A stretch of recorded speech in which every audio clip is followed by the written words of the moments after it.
A crew consisted of maybe 3 blocks, and the three guys that the guys that lived within that area. The funny thing about that is, if they wanted to do something illegal, like they needed a burglary, they wanted to do a burglary, they wanted to stick up a guy, they used to go and get permission from the crew boss.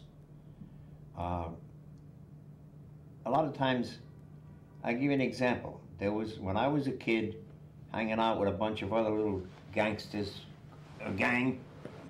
My aspirations were to become a member of a crew, and I would have been a member of Jimmy Alto's crew. But we committed, our little gang committed little burglaries in the area. We kept it quiet, but at one time there was during and right after the Second World War, a lot of the people who were in business were putting away money. They weren't showing the money in their businesses. And a lot of the textile people that were on Lafayette Street at one time and on Broadway, we used to go and burglarize them and steal rolls of textile and sell it to a fence.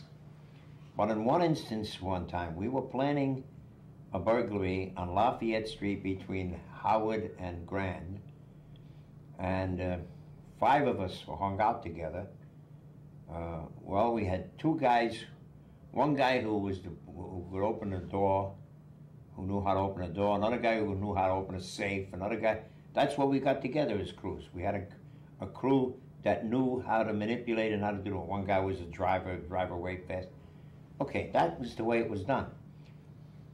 2 days before this burglary was supposed to take place of this textile house, 2 of the guys who, to my mind, were the stupidest ones of the crew, decided to go on their own and check out the place, give it one more try so they could come back to us with information about how difficult the job was going to be.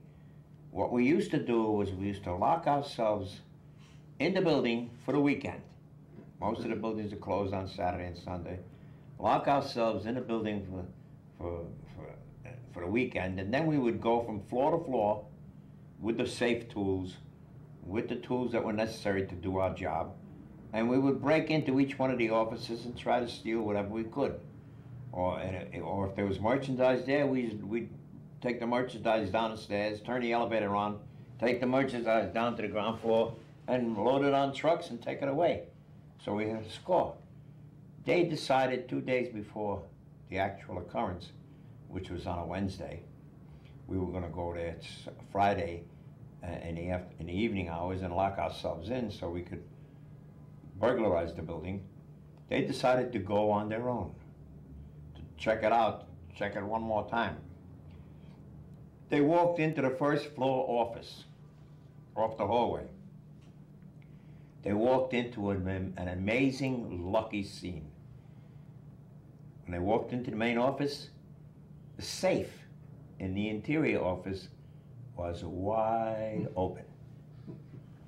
They pulled out the bottom level of the safe. There was a bag of money. They opened up the top of the safe. There was more layers of money.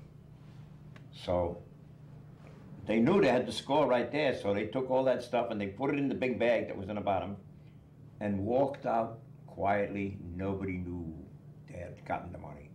When they got to the neighborhood, to the place, the basement that we used to hang out in, when we got there to count it, they called all of us to tell us what they did. When they started counting the money, there was a total of $138,000. These 2 guys then became the guys who owned the money. We were given piecemeal, 5,000 here, who was given 2,000, who was given 3,000. But we were still unhappy about that. These guys, one of the guys, a guy named, begins with a Z. I know there was Nicky Nick and Nicky Ketchkeep.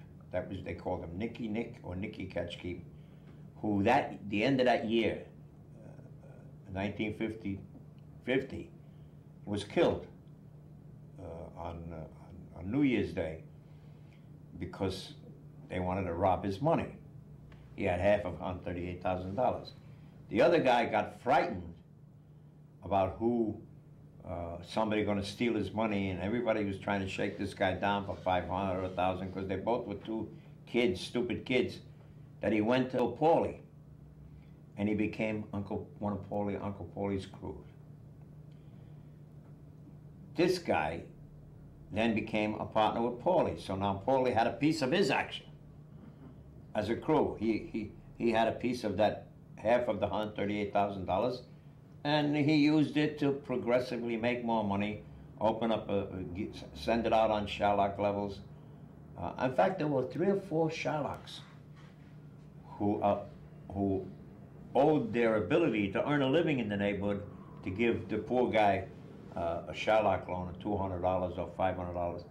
They all would pay a tribute to Paulie. So Paulie made a decent living as a boss.